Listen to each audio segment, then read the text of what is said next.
Haworthia plant is one of the low maintenance succulents, and by following a few simple things, you can grow a lot of Haworthia plants at your home. In this video, we will talk all about Haworthia plant care using 7 growth hacks. And at the end of this video, we will also see a simple way to propagate this beautiful plant. So keep watching and do subscribe to our channel. Haworthia plant is an easy to grow hardy indoor plant native to South Africa. It belongs to the same family as aloe vera plant belongs. Haworthia plant is also called as zebra plant or pearl plant and treated as a decorative house plant. Another good thing about Haworthia plant is that it's non-toxic to pets and children, which makes it best for growing indoors. But you can also grow this outdoor with a moderate temperature range. It's a common plant and have several varieties based on its shape and speed of growth. You can grow this beautiful low maintenance plant by just getting it from your local nursery and then follow the steps I am going to show you to grow it bigger and taller.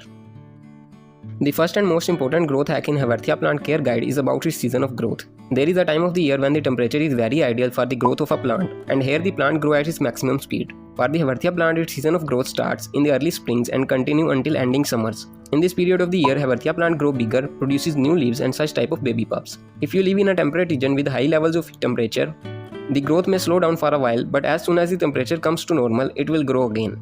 In the rising summer days, you can fertilize your plant, change its soil or try to propagate it very easily.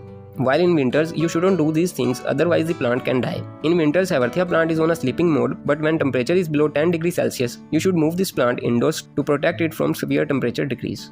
In winters, Haworthia plant is under a dormancy condition, and at that time don't water too much, just let it be, and as the growing season starts, it will definitely grow. Keeping these simple points in mind can help you a lot while handling Haworthia plant, so follow properly. Another important point in the Haworthia plant care is its soil mix. As we know, Haworthia plant is a succulent that have a lot of moisture inside its leaves and have a very tiny root system, so a simple mistake in watering can cause serious problems like root rot and leaf rot. So the solution and the growth hack is that you should use a well-draining soil mix that not only helps you avoid these problems but also provides the roots an ideal environment for their growth. For the soil, any well-draining mixture can work well, just make sure the water should never stay long in the soil. You can also buy a good medium for your Haworthia plant from the description box link, or if you want to make it at home, a simple soil recipe is also linked in the description box. The main motive is just making the soil loose and well draining. Another thing for Haworthia plant care is the size of pot. It's not that much of essential, but to make sure of a well draining medium can get a benefit from this. As we know, Haworthia plant have a small root system, that's why we don't have to provide it a big size pot. Pot size majorly depends upon the size of your plant. Just a little big from the size of its root system is good enough. You can use any type of pot, either a plastic pot or clay pot. The walls of plastic pot haven't any pores from where the extra moisture can escape, and for that reason, if you are going to grow this plant for the first time, try to use a clay pot. Some of them are also linked in the video description to buy, and if you are using plastic pots like me, try to be more careful with watering. Now comes the most important thing in Haworthia plant care, that is the location of your planter. Haworthia plant can be grown indoors and outdoors as far as it's getting the good light conditions. Providing a good location can work as a growth booster, especially in the growing season. Haworthia plant likes to be placed in a very well lit area. Direct sunlight of ours is not so good for its consistent growth, and a shady area can also work as an hurdle. So the better way is to choose a spot that have a plenty of indirect sunlight, like a window spot or in the shade of a plant. Too much sun can cause burning of leaves, and less sunlight can cause laggy and long growth. So here you have to make a balance. A well-lit bright spot without direct sunlight can work well.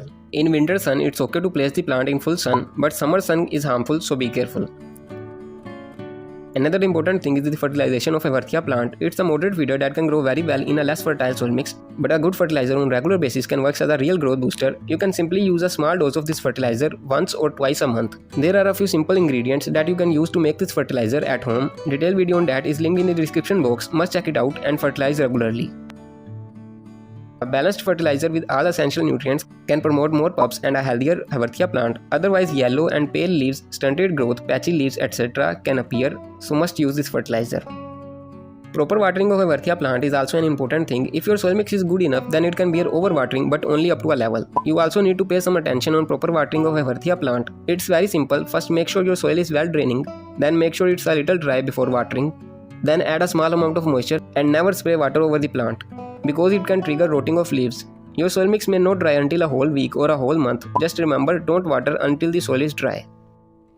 Haworthia plant is a hardy plant, and following these simple things promises a healthy growth, but there are a few common problems of Haworthia plant that you should at least know. First is the root rot and leaf rot problem, where the roots or leaves starts to rot, and its major cause is the overwatering. So follow the points mentioned before. Now let's finally know how you can propagate Haworthia plant at home. First thing is to keep the plant healthy and growing with the previously described points. As you use that fertilizer, the Haworthia plant will produce such type of offsets or pups. To get more pups, you can work on the root system, and how you can do that? By simply using a phosphorus-enriched fertilizer like bone meal and rock phosphate. Regularly using such things in a Haworthia plant fertilizer will definitely promote pups growth. Let them grow until they are at least an inch of height to separate them. Extract the plant carefully out of the planter. Gently separate the pups from the mother plant. You can use a scissor or simply twist them. Once they are a part of mother plant, then you can remove their base leaves without damaging the stem. So these are the plants I have separated. Mother plant have some roots. Your pups most probably will not have any roots, but that's totally okay. You can also give them some time to heal the base part. Just put them in a shade for a day or so. Now prepare the soil mix and place the pup carefully inside it. And add the soil around its trunk part. Your soil shouldn't be moist, especially if you are doing all of this for the first time. Now you can place this pot in a shady area for a few days. There is no need to water. You can water after a day or so. This will help you succeed with Haworthia plant propagation. This way you can make multiple plants out of your Haworthia plant. Just don't do the propagation in winters, as it's the resting time of the plant. So it's all about Haworthia plant care and propagation. Check out this video to know how you can care for 1-year cactus for its maximum growth.